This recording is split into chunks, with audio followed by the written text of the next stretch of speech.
Good afternoon, traders. This is Christian from Traffic Trade Group, and this is your end of day market recap for Wednesday, March 29th. Wow, just 2 more days to go of the I was going to say of the year, not of the year, of March and the quarter, and then we're on to a new quarter, be second quarter, which we are doing. I think I don't have the date yet, but we're going to be doing a market webs. That's an indicator that we use, of course, webinar for now that the or when the quarter will be over, and we'll be going over some just kind of what we're seeing in terms of trends that have played out recently, as well as for the quarter, and some things to kind of focus on for the next quarter. So we'll be doing that as a member webinar. We try to do them.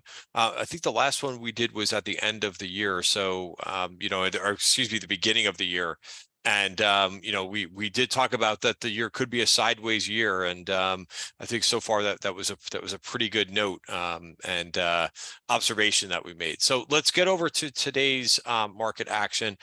Clearly this was a strong day. I just wanted to talk about something really quick too, just as I think it's kind of funny to kind of go over some of these things, and you get so much information, so much good information that comes out of Twitter. I use it an awful lot, but I put out this tweet just to kind of see what people's reactions are. And again, it's nice to kind of joke around about these things. NASDAQ 100, so the Qs, rises 20% from December low to enter bull market. Oh my God, does that mean that we're now in a bull market?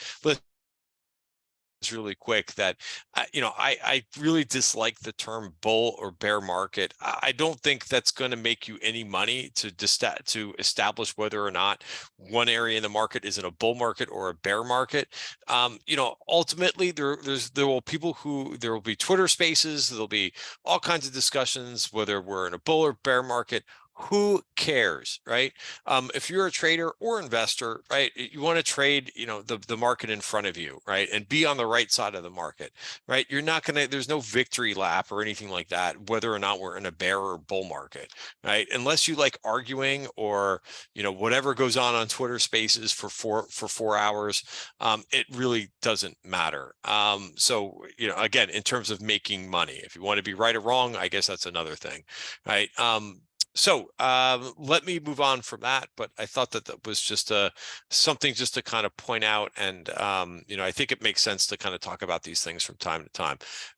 So there, gap up today. I think that's always a bit difficult when you have a gap up day, especially with this market the way it's been the last year. Gap ups have been meant to be kind of sold.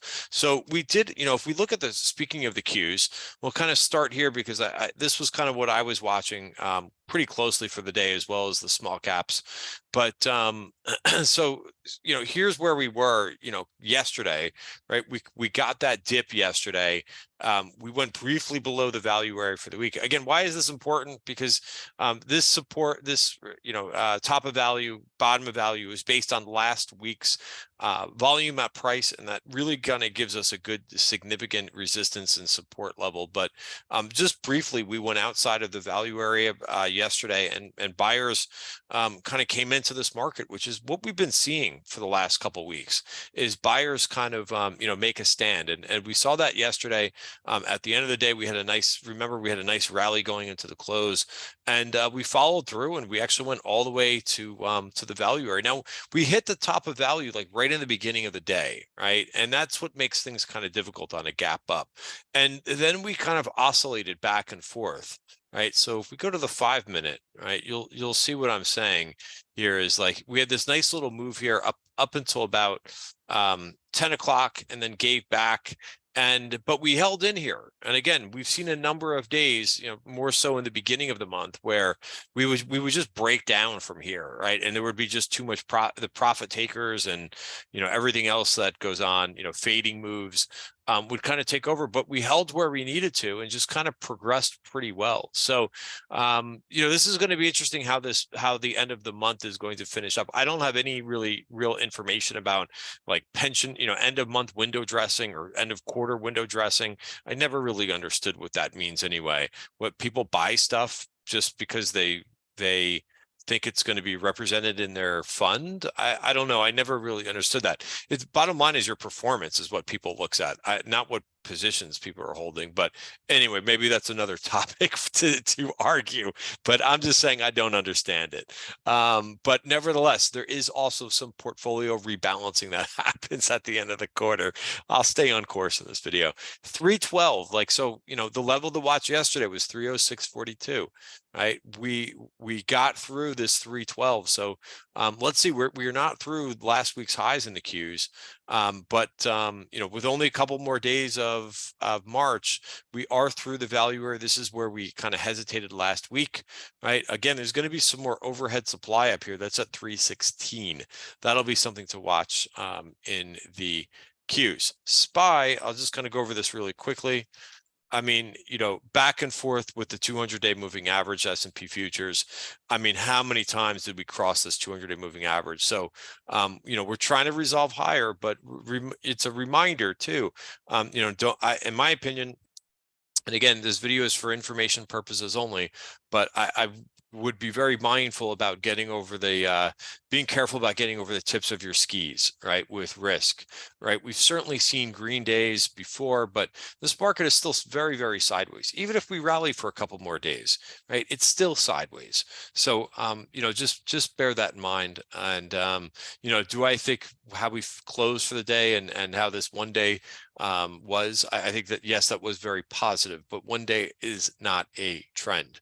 All right. And for the 1 hour chart, this had no problems. Like, this got through the value area early on today, and you know, this actually in the overnight session, so it's actually through last week's highs if you don't count this, which I think happened on Fed Day. Right, and then IWM, right, that level that we've been talking about, which is the 175 level, right? We started there in the beginning of the day, kind of gave it back, and then moved higher a bit. Right, and of course, we're just going to look at KRE really quickly because that's been an interesting situation that's been going on with the banks. Very interesting when you look at it on this perspective, the 1 hour chart, you could see that we haven't gone anywhere. Right, it's explored.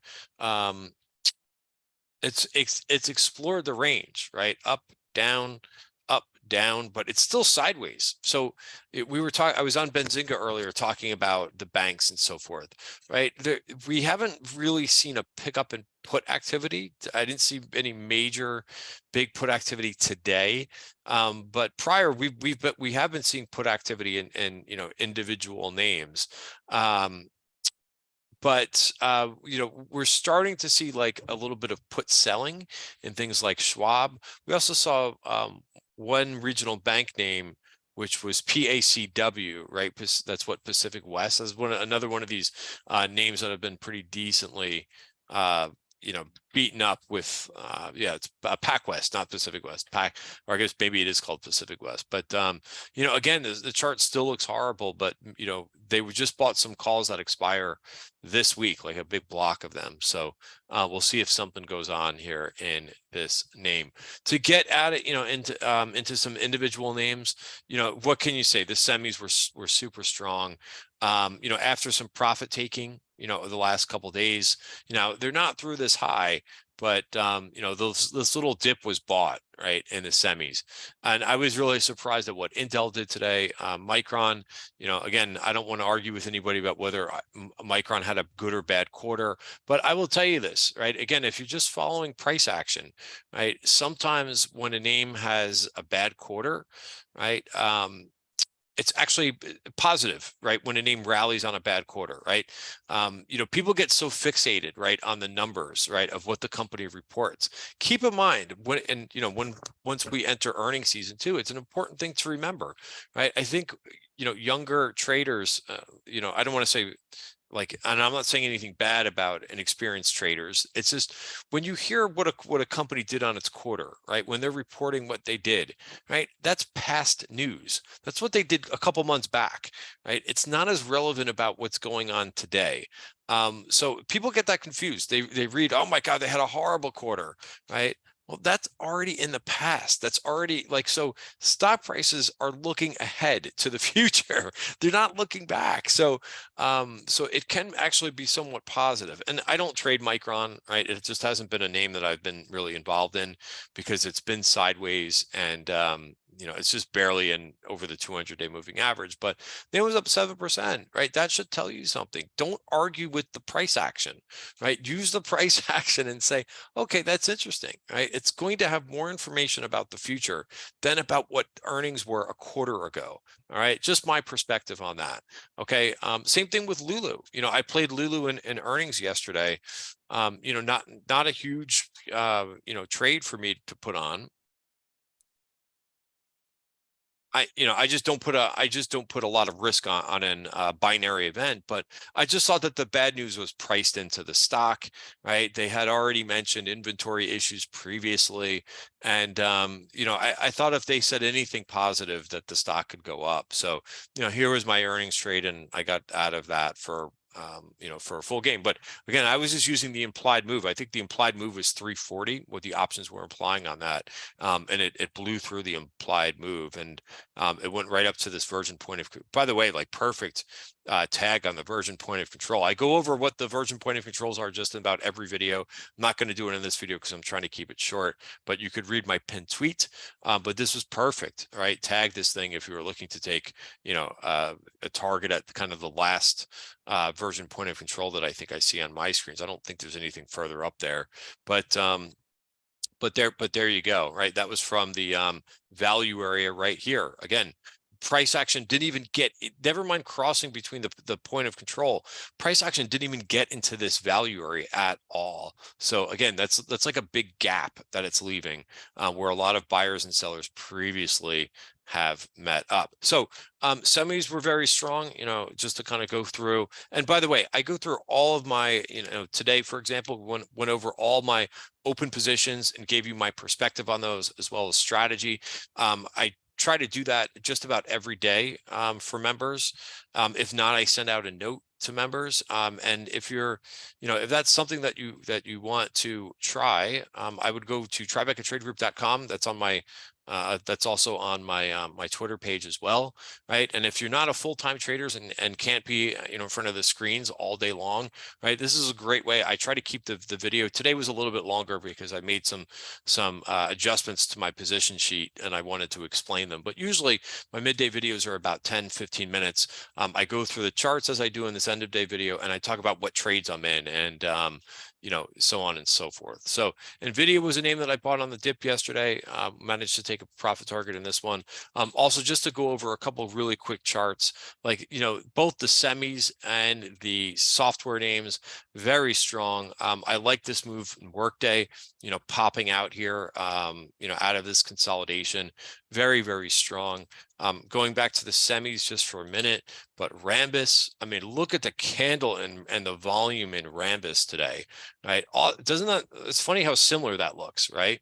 Like, little bit of almost like an inverted head and shoulders, right? That you got going on here. Left shoulder, right head, right shoulder, and boom, through that and out to new highs. Really like impressive. I love this pattern when I see this like on the top of, very close to where the name is out to 52-week highs. You see this inverted head and shoulders, like not down here, but up here, right? It just shows you that the name really has some strength to it. Very, very nice move. And again, you can kind of take your pick in software. Hubs, I think, is very interesting here. Right? I know that's a name that was on our, I think it was on our watch list. I actually added this to the TTG trend portfolio yesterday. Again, Thinkorswim just taking so long. So let me just flip this. But I think if I didn't mention this in yesterday, I do a lot of videos. So if I didn't mention it in yesterday's video, but ultimately, I think this can go up, can rally up to this 440, 443 VPOC. Salesforce had a monster day today.